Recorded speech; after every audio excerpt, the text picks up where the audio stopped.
And we're live. Welcome to Covers His Puck Props with Jingles and MVP Jared Hockman stepping in as he does. How we doing this morning, pal? We're doing good. Last week I was replacing you. This week I'm replacing a 14-year NHL veteran. Just really try to do it all here. Got to help us out. Got to have those glue guys on the third line, right? Yeah, you're the glue guy. Replace. Let's change replace to fill in for, pal. Easy. But you're the MVP, and we got a full slate today. Gonna bang out, I don't know, 4 or 5 picks. I think I'm gonna start things off, pal. Toronto, Tampa Bay. I mean, everybody was on the Willie Nylander shot on goal market. Like, if I believe it was plus money in the first game, and then everyone hit that, and it was an easy one, and everyone's been chasing it. It's 0-2 in the last 2 games. But John Tavares is sitting up there with the same opportunities, camping in front of the net, getting easy shots because that's where his market is. But over 3.5 shots on goal, Johnny T plus 120. Love the plus money. I think this is a play that I'll play until it hits even money. Second on the team in shots on goal. His shot attempts per 60 and shots on goal per 60 are similar to last year, but because the Leafs have been trailing so much, 52% of the time, he's getting longer shifts with the big dogs. So those numbers are increasing. It's a game in Tampa Bay. Tampa Bay's 24th in Corsi against at all strengths. We could see some power time with the familiarity factor. Love both of those. And I don't know. The Leafs haven't been great, and sometimes you just need your captain to step up. Johnny T over 3.5 shots on goal plus 120. Now, before we jump over to your next play, I'm also adding both teams to score in this game at plus 125. Sports interaction. That is the best price across the board. Love to see an extra 5 or 10 points compared to the market. Poor goaltending across the board, poor defense across the board. Can you get on board with 3 plus 3 equals 7 here? Absolutely. I mean, like you said, you look at Tampa Bay, they haven't really been playing that sound fundamental defense we're used to seeing from them in years past. Hedman looks like he's lost a little bit of a step. The depth's kind of gone over years. So again, Tavares should have opportunities to put shots up. But then, like you said, I don't trust any goaltender here, like Jonas Johansson or Samsonov, who's not confirmed. Maybe it's Wall. I don't trust whoever's going to be in nets there. I think we'll probably see a nice up, back and forth, high paced game. Yeah, I can see we can get the 7 here for sure. Yeah, and I'm a little comfortable laying it early before confirmations because right now I think Wall could be the number one by the end of the year, but he hasn't Yeah. looked great. Samsonov hasn't looked great, and anything that's happening in Tampa Bay right now, they could be looking to the market for something else sooner or Yeah. later because what they got probably isn't working. What do you like? You're hitting the early game because who doesn't like to play the 1 o'clock game? Love it. I'm going to start with the Islanders. No, Islanders Buffalo. Is that early? And so no, that's Is late. it? That's No, no, I think that's the Ottawa 7. Detroit's the Ottawa's the early other game. one done. So Sorry. I like that. There should be some offense there too because Ottawa loves to score. But actually, I'm going to go with the Islanders I'm on the Buffalo. under. You, you look at the Islanders. I think there's going to be goals in the Buffalo game. The Islanders are on a back-to-back. They had a tough OT loss to the rival Devils. It could be a little bit of a letdown game here. Now I'm actually looking at Dylan Cousins to get a point at even money. He's got 3 points in his last 2 games, but the big news is that he moved to the top line in practice yesterday, playing alongside Tage Thompson and Jordan Greenway. He's still in that top power play unit. Thompson's minus 200 for a point. Cousins is, even money just to be kind of shocking in all those opportunities. You're probably going to get Semyon Varlamov in nets for the Islanders after Sorokin played last night. Then I look at the Isles. They got punished on the power play. Actually, I think the Devils went 4 for 5. So, if you see Buffalo kind of get some of those man advantage chances, Cousins has all the opportunity in the right spots to kind of get a point here. And at even money compared to his line mates, I think you got to really jump on that one. I love those angles where you're like, this guy's his wingmate's minus 200 to get a point, but he's even money, right? Like you see, usually you don't see it with the center. Usually you see the center at like big bucks, but I don't know. I do like to see that. I like to see the no risk. And like you said, the Islanders emptied the tank last night Yeah. versus New Jersey. That game was nuts. I was on the Devils, and that game was hard to bet on because it was lead, it was gone, it was lead, it was gone, it was empty net, or sorry, pull goalie, tie game Yeah. late, and then overtime. So overtime game. And then, I mean, Varlamov, we haven't seen him yet this year. Sorokin's basically going to play 65 Yeah. games this year, and there's a reason for that. So do like Buffalo to rebound. They're not as bad as they've been playing. No. Vancouver, Florida. This one's getting cheeky. This one's tinfoil hat-esque. Anton Lundell, under 1.5 shots on goal, even money. You know you're serious when you're betting under 1.5 shots on goal. And Florida. I mean, so why we're taking on the Florida mystery?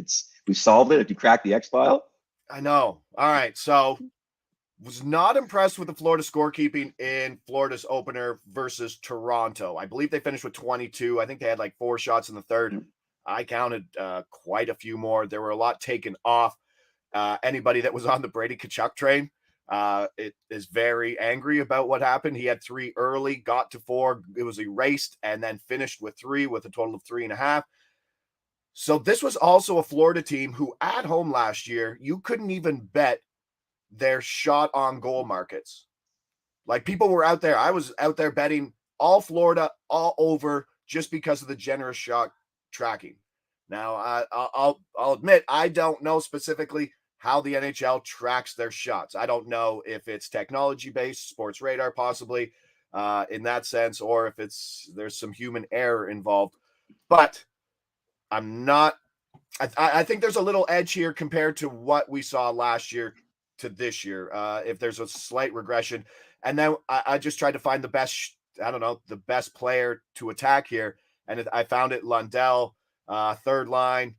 I mean, 8th on the team in shot attempts per 60, just 3 shots on goal, 12 shot attempts through 4 games, 0 shot attempts in the opener. The tough part is the matchup versus Vancouver, who allows a lot of shots, but at even money, kind of a less risk here. Was looking at Verhaeghe at plus 120 as well, under 2.5, but settled with Anton Lundell under 1.5 shots on goal. Trying to get that conversation going in the tinfoil hat, but I think the days of generous scorekeeping in Florida might be over. Yeah, and you look at Lundell too. Like he's such high promise. He was a top prospect. He's been touted for a while, and he's sitting on the third line behind like Eetu Luosterainen. Kind of like he's just not playing to his potential right now. He's a little bit struggling. I like the idea to kind of tackle it.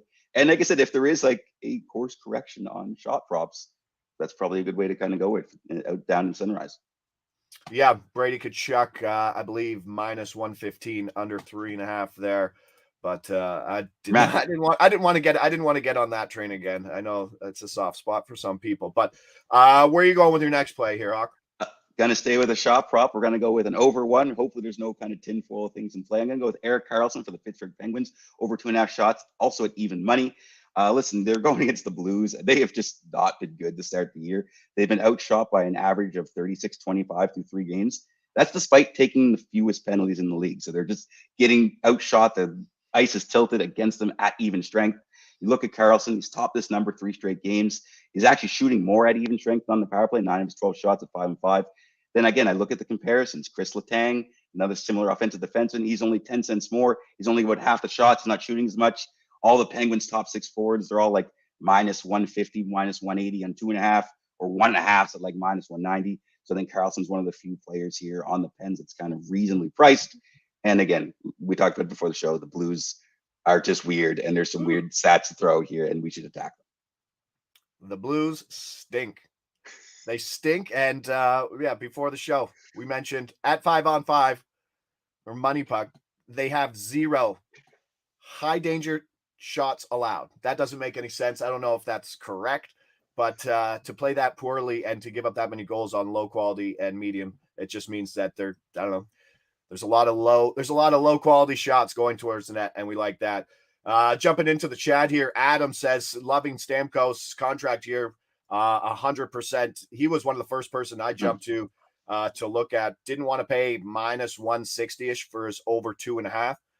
If you can find his alt at 3.5 over, I would probably take that at a better price. What else we got? Riley Smith for a point, minus 105 is crazy, playing awesome this year. I was on the overshot market early for him. It's kind of slowed down, but he's with Malkin, right? I think he's on the second line, and Gino's been going gangbusters to start. Like he looks like he's on a mission. So getting Riley, apparently, metric wise, it's the best line in hockey. It was going into their last game, and I think they played well. Yeah. And Poe Degen, who's been in and out of these chats, appreciate it. He's on Forsberg over 4.5 shots or 4+ shots, so over 3.5 there for the market that he's in. So far, we got Tavares over 3.5 at plus 120, and staying in that same Toronto game, both teams to score 3 at plus 125. Then you jumped on What do we get? If producer Brady could just swing me up and Dylan tee me up Cousins here. there, Dylan yeah. Cousins over Just a 0.5 points on a great move that he jumps up to that top line. And if you're not following line changes, that's where there's a ton of value. I'm on Anton Lundell under 1.5 shots on goal at even money. Think there's a slight correction in the Florida shot tracking. And then Erik Karlsson over 2.5 shots at even money. And the last one I'm throwing out there, just because I don't think we're going to get this value on this team, because Torts is running a house league bench where all 4 lines are playing. They're looking good. They're fresh. And it's a team of, I mean, outside of, I don't know if you guys like connecting, it's a team of not a lot of egos. And when you're playing with Torch, that's the best way to do it. Flyers money line plus 210 on the road at Dallas. Haven't loved the way Dallas has played, but metrics wise, Philly is up there, top 5 expected goal percentage. Pretty much everything across the board. Love what Philly's doing. If Philly gets on a run, this number, you won't see Philly plus 210 on the road. Yeah, I mean, like I said, there's not a lot of household names, but Torts got them playing hard. They have some depth, though. Like, you got Tippett and Couturier, then you got Konechny, that Farabee, Bobby Brink, third line's been playing well. Yeah. And like you said, the Flyers have actually been limiting shots and kind of controlling the Corsi numbers and tilting the ice in their favor. You know, if it's a Tortorella team, they're always going to block shots and get in the way. And Carter Hart has looked pretty solid so far to start. I mean, yes, Dallas is probably the betting or a cup favorite, but they're a little stumbling out of the gate. So, I mean, this is the time to kind of capitalize before these, better teams really get their groove going. And you can find that. We've already seen like the Ducks beat Carolina in a game, and Arizona's upset a few teams. Like, we've seen some dogs here. Yeah, favorites were cashing early at an unsustainable rate. I think somewhere around 68, 70% early. So maybe it's a dog's turn to jump in there. And just a note, as something that I've found out in lending that advice over, if you're betting overs in the Flyers on shots on goal, expect your guy not to get more than 16 minutes per game. So if you're doing projections, there's a reason Owen Tippett's fallen to 2.5 from 3.5, because there's no 18-minute players on that offense, but it's working and they're winning. So it's not going to change anytime soon. So be careful with those overs, but do like the Flyers. That will do it for us here on Covers' Puck Props, brought to you by Sports Interaction. I'm Josh Ingles. I'm Jared Hockman. He's the replacement. He's the man. The fill-in. Carlos, the healthy scratch today. He'll be back in the lineup. I appreciate it, Jared. Big day today, 15 games. So let's cash. Appreciate everybody there in the chat. We'll see you back here Wednesday, 10 a.m.